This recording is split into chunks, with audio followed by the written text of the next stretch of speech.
Good morning. So we read through God's Word together chronologically. There are going to be days that we have to read a couple of chapters to stay on schedule to do this in 36 months.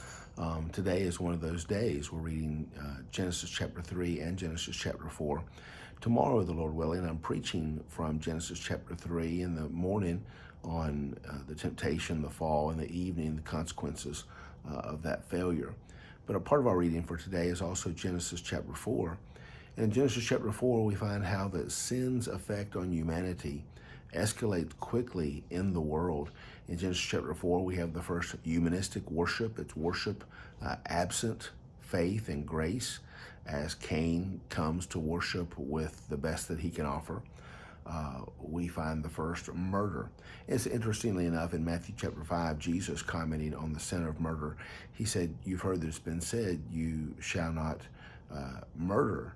He said, "But whoever is angry with his brother without cause is in due of judgment.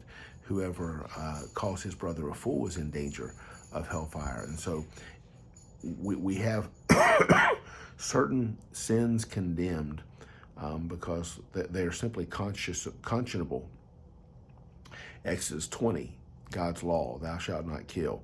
But all the way back in Genesis chapter 4, where, thousands of years earlier, we're told, hey, Cain is going to suffer consequences for his action of angrily and jealously killing his own brother.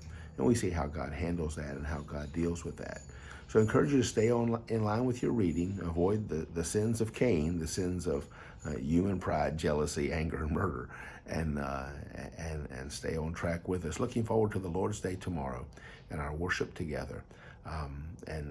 Tomorrow night we've got a business session to approve that 2026 budget, and don't think that should take very long.